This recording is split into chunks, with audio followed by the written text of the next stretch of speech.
Beach, Washington at Adrift Distillers, and today I'm with Matt. Matt, how are you doing? I'm doing well, thanks for joining us. Oh, appreciate you having us. Matt, what are you doing here, and what is your role here, and how long, can you give us a little bit of history about the distillery? Yeah, for sure. So my name is Matt Lesnau, I'm the head distiller. So I helped the Turners start the distillery. We came online in November of 2017. So we opened up in March of 2018. So we're actually celebrating our 5th year in operation here, opening the tasting room there behind me in March 2018. So kind of a milestone for us. Nice. Now what kind of drove you to do this?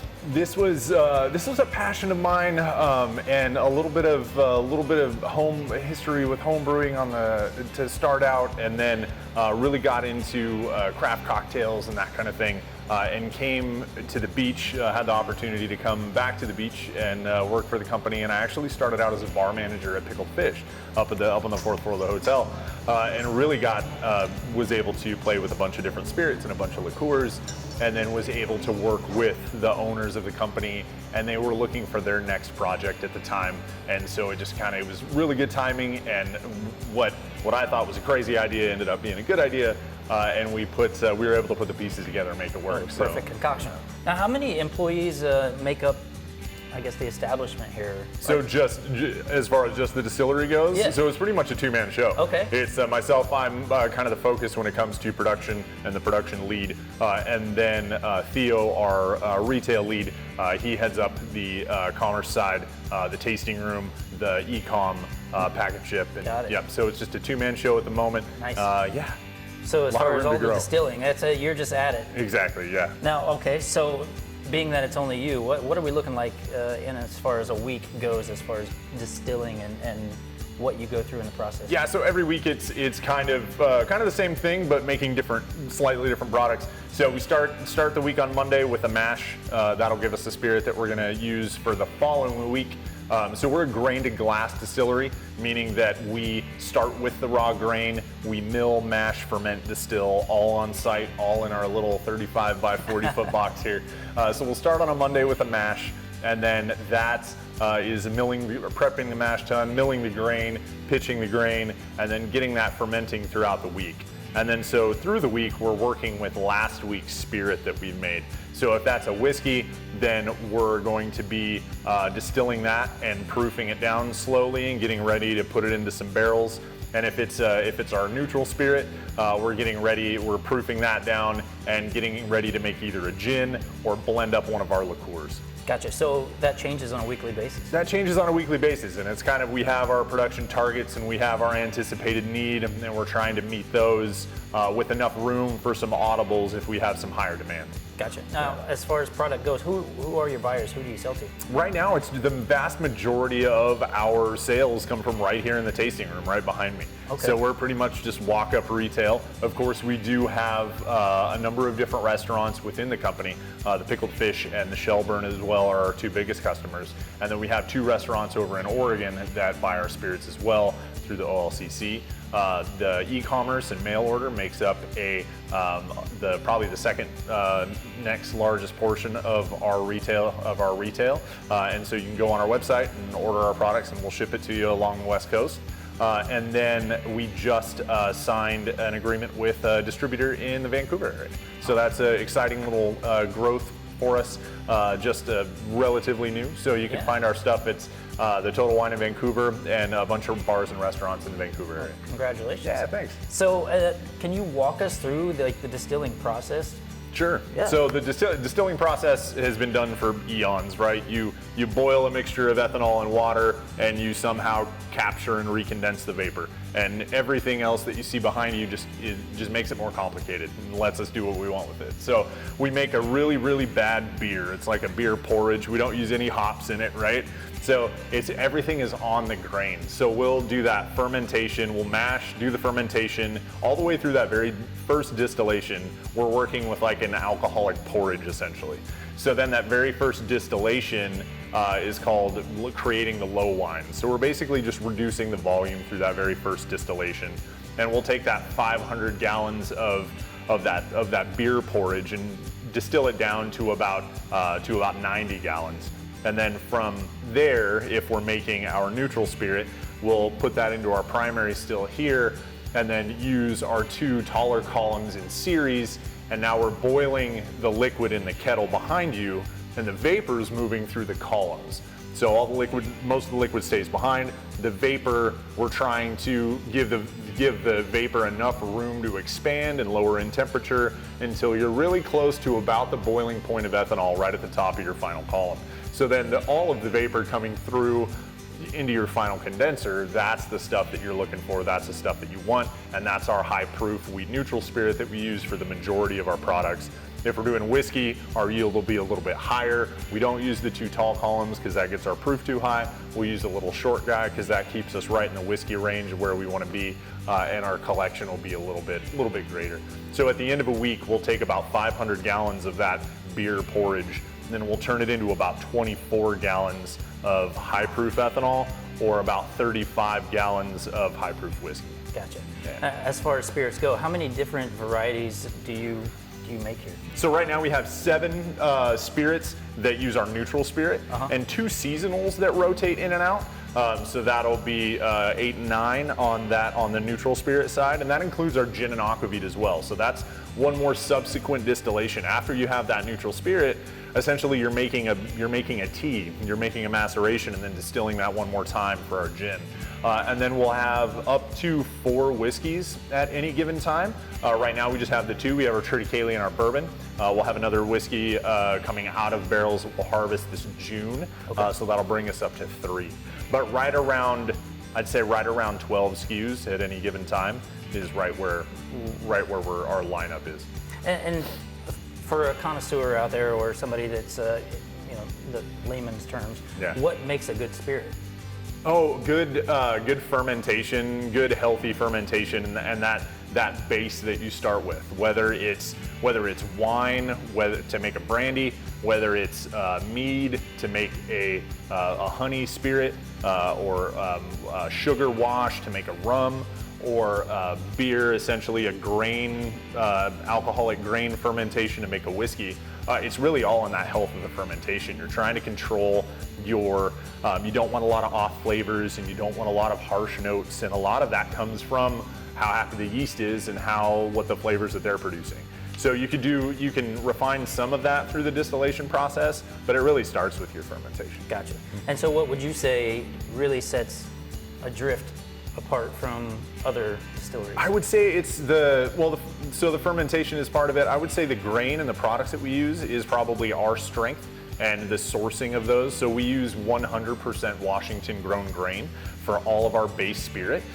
So we're a Washington State craft distillery. So that means 51% of our raw ingredients have to be grown in the state. And when you're talking about a distillery or a brewery, that's pretty much the grain that you're using. So there's one deviation from that, which is our cranberry liqueur. So we'll use 100% Washington grown fruit for that as well. So we'll start with that grain. We have some of the best grain growing fertile soil in the world up in the Skagit Valley, where we get all of our barley and our malted barley from. Some of our wheat comes from Skagit Valley as well, and then our triticale, rye, and corn all comes from the east side. Okay. Yeah. So I gotta ask, you're the main man in here. Do you have a favorite? Oh, it changes. I do. My favorite right now is the bourbon. I really like the batch that we just released. Yeah. It was really good. We had 3 barrels. 2 of them tasted awesome. 1 was okay. We blended up the last 2, and I went back through our logs, and I'm trying to figure out. I'm like, okay, why do these 2 taste really good? Why was that other one a little off? They came from the same distillation. They came from the same mash. It's just the nature of the game a little bit. But I'm really liking our latest batch of bourbon. I'm partial to our vodka and our cranberry liqueur, of course. All right. So you know what my next question is going to be. You gotta taste it. I gotta taste it. All right. So I do have some that I've already poured here for you, kind of taking us through a little bit of our greatest hits. Gets a bit of good examples of our clear spirits, vodka, aquavit, and gin, a whiskey, as well as our liqueurs. Let's jump in. All right, so the first one you're going to be tasting on your right-hand side there is our vodka. Our vodka is all 100% Washington-grown wheat. We use a combination of raw wheat and malted wheat. We won a double gold medal for that one in SIP Northwest in 2019. Cheers.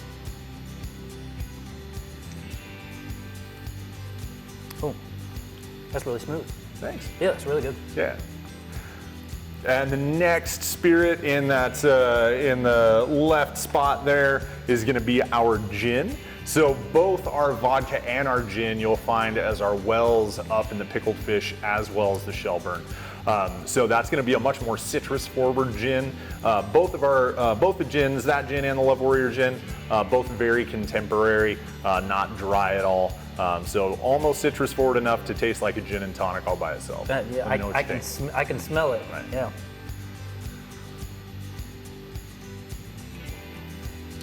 Oh my gosh. Yeah, that's really smooth. Yeah, thanks. Yeah, it's kind of buttery.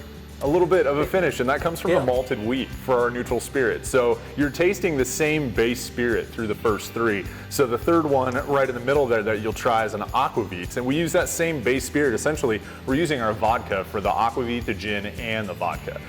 We just filter and treat our vodka a little bit more to clean it up prior to bottling. But an aquavit, if you're not familiar with it, is a Scandinavian spirit, Okay. very similar to gin in the way that it's made. We do that same maceration and subsequent distillation, but instead of being predominantly juniper, it's going to be more caraway and dill as your primary botanicals. Okay. Yeah, it has a faint. It's not nearly as strong as the gin, but I can smell a little bit. Yeah, it should be a lot more savory and remind you a lot of rye bread because of the caraway. Okay.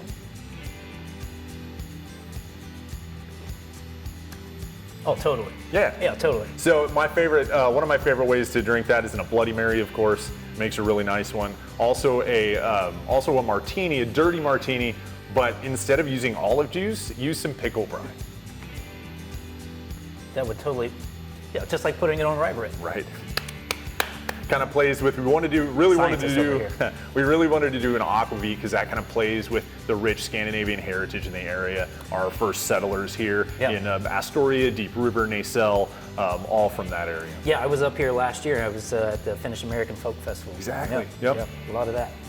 All right, moving on. Moving on, so we have our Triticale whiskey. So Triticale is the grain, if you're not familiar, Triticale is a hybrid of wheat and rye. So not the beverage, but the actual grain that we start with. So that grain was traditionally used as just a cover crop, and we were hoping to give farmers around the state a little more value add to that cover crop. If you can harvest it and you can sell it. There's a couple of other Triticale whiskeys in the state, and since within the last decade or so, it started to find itself into brewing, it started to find itself into granolas and cereals and baking. So we use a combination of a raw Triticale, a base malted Triticale, and a caramel roasted Triticale malt. So it really gives it a lot of complexity with being a single grain whiskey. So that one's right on your right hand side there. Let me know what you think. Bottoms up.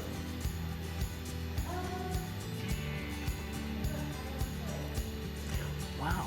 It doesn't hit immediately. It's Sure. as it's going down, I got the taste of it. Starts to open up and starts to, Yeah. Interesting. That's a really fun one. Yeah, it's good. So now we're moving on a little bit into the liqueurs. So a liqueur is a sweetened flavored spirit. So you start with a base spirit, whether that's a neutral spirit or a whiskey or a gin. You're adding some sugar and you're adding some other flavoring in there. So our Amaro, a savory herbal liqueur, a digestive style. Essentially, really, you're making a tea with alcohol and filtering that and cleaning it up and bottling that. It has a tea aroma to it. Yes, for sure. Yeah. Yep. Another gold medal winner for us from SIP Northwest. Oh wow. Yeah. And if you want a good cocktail to play with Amaro, order a Paper Plane, one of my favorites. Paper Plane. Equal measures of Amaro, whiskey, Aperol, and lemon juice. Yeah, it's an interesting. I've never had anything like it. Sure. But it's got the sweetness to it, but it's like a sweet tea. Yeah. Yeah. But like a healthy tea, not like a porch sweet tea.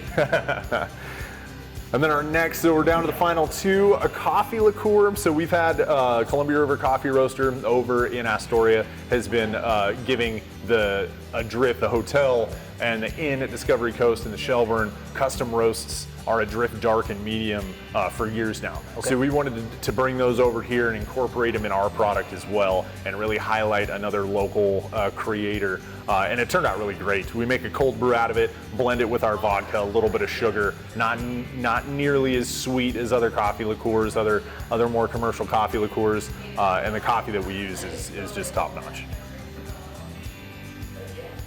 It smells like it's straight from the drip. Yeah. Like legit, like a little cup of coffee. See how this goes. I'm not a coffee fan. Uh-oh. We'll see. The real test.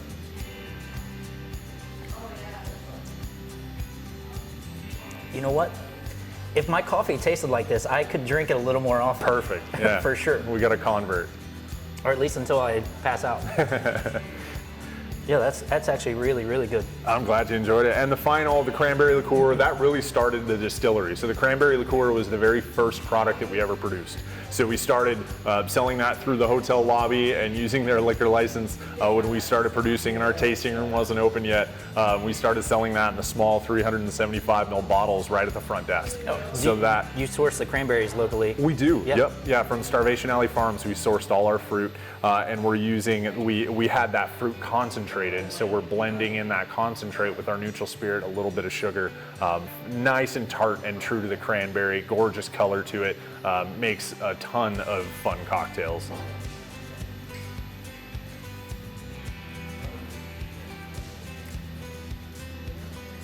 That I would never even know that this had alcohol in it. Good one to finish on, right? Oh my gosh. Yeah. And it does just have just a little bit of that cranberry tartness. It's just kind of like, Absolutely. Yep. but it's not overwhelming. I would never know that there's alcohol in this. Dangerous. Well, Matt, I really appreciate the tasting and all of the knowledge that you've spewed out today. Yeah, for sure. And if our viewers were out there watching, how would they be able to find out more information about the distillery? So check us out online, adriftdistillers.com, and then through that you can find the links to all of our spirits. You can please feel free to order online or come down by the tasting room out here in Long Beach, especially on a nice day. Makes a fun trip. Matt, thank you so much. Thanks so much for stopping by. It was really fun. I appreciate it. I might have to go lay down now.